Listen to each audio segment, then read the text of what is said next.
On Saturday, my administration helped broker a full and immediate ceasefire, I think a permanent one, between India and Pakistan, ending a dangerous conflict of two nations with lots of nuclear weapons. And they were going at it hot and heavy, and it was seemingly not going to stop.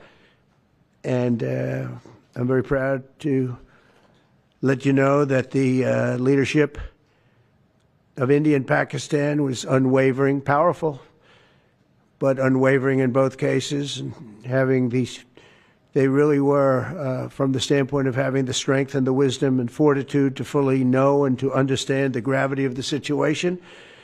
And we helped a lot. And we helped also with trade. I said, come on, we're going to do a lot of trade with you guys. Let's stop it. Let's stop it. If you stop it, we're doing trade. If you don't stop it, we're not going to do any trade. People have never really used trade the way I used it. That I can tell you. And all of a sudden they said, I think we're going to stop.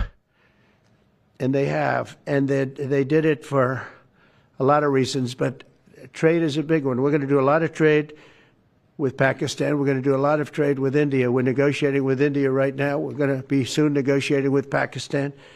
And we stopped the nuclear conflict. I think it could have been a bad nuclear war. Millions of people could have been killed, so I'm very proud of that. राष्ट्रपति Trump Saudi अरब की यात्रा पे गए और वहाँ पे एक बार और उन्होंने बड़े स्पष्ट रूप से कहा कि भारत और पाकिस्तान के बीच जो युद्ध विराम कराया गया वो उनके द्वारा कराया गया, और जो शर्त रखी थी उसमें व्यापार की मात्रा बढ़ाने के लिए उन्होंने प्रस्ताव रखा, जिस पर भारत और पाकिस्तान दोनों सहमत हो गए। बार बार अमेरिका के राष्ट्रपति जो ये बयान दे रहे हैं उसका अभी स्पष्ट, सटीक और उच्च स्तरीय लेवल पर कोई खंडन नहीं किया गया है। एक बात और हमने देखी कि जितनी बार भी सोशल मीडिया पर राष्ट्रपति ट्रंप ने अपना पक्ष रखा है इस पूरे मुद्दे को लेकर, उन्होंने एक बार भी आतंकवादी शब्द का इस्तेमाल नहीं किया, उन्होंने टेररिज्म का इस्तेमाल नहीं किया, उन्होंने कहीं भी पाकिस्तान द्वारा दशकों से नामी गिरामी विश्व प्रसिद्ध आतंकवादियों को जो पनाह दी है और जो भारत में लगातार मुंबई से लेकर पुलवामा और पहलगाम में जो आतंकवादी हमले हुए हैं उस पर पाकिस्तान का जो प्रूवन ट्रैक रिकॉर्ड है उस पर एक शब्द नहीं कहा।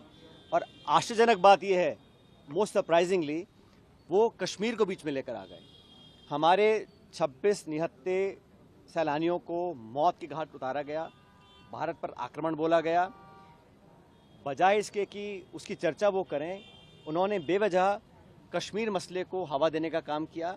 जो मसला बहुत पहले सेटल हो चुका, कश्मीर का मुद्दा द्विपक्षीय है, उसका अंतर्राष्ट्रीयकरण करना ये पाकिस्तान चाहता है। लेकिन हमने स्पष्ट कह रखा है, और आप सबको याद होगा 1994 में कांग्रेस की सरकार में संसद में सर्वसम्मति से एक प्रस्ताव पारित हुआ था कि पाक अधिकृत कश्मीर वो भारत का अभिन्न हिस्सा है। आज भी जम्मू कश्मीर की विधानसभा में पीओके की जो विधानसभाएं जो खाली हैं वो सीटें आज भी खाली पड़ी हैं। और 1994 में जो हमने प्रण लिया था, भारत ने लिया था, किसी एक दल ने नहीं लिया था, संसद ने लिया था। आज समय आ गया कि एक बार दोबारा विशेष सत्र बुलाया जाए, जो कुछ अब तक घटा उस पर एक चर्चा हो। और मैं तो मानता हूं कि 1994 का जो प्रस्ताव था कि पीओके को हमें वापस लेना है, उसको दोबारा पारित किया जाए, क्योंकि लगातार ऐसी संभावनाएं बढ़ रही हैं कि कश्मीर को इंटरनेशनलाइज किया जा रहा है। और ये अमेरिका बोल रहा है कि हिंदुस्तान पाकिस्तान की कहीं हम एक न्यूट्रल साइड में मीटिंग करवाएंगे, तो ये मीडिएशन, थर्ड पार्टी इन्वॉल्वमेंट, ये भारत की दशकों पुरानी जो स्टेटेड पॉलिसी है उसके विपरीत जाता है। इसलिए 1994 के जो हमने प्रस्ताव पारित किया था उसको दोबारा पारित करने का समय आ गया, ताकि पूरा विश्व देख सके कि पीओके के मुद्दे पर, आतंकवाद के मुद्दे पर, आतंकवाद को जड़ से खत्म करने के मुद्दे पर पूरा भारत एक है। वर्तमान सरकार को अप्रत्याशित समर्थन कांग्रेस ने दिया, विपक्ष ने दिया, और 140 करोड़ लोग आतंकवाद को जड़ से खत्म करने के लिए संकल्पित हैं। इसमें कोई किसी को डाउट नहीं होना चाहिए।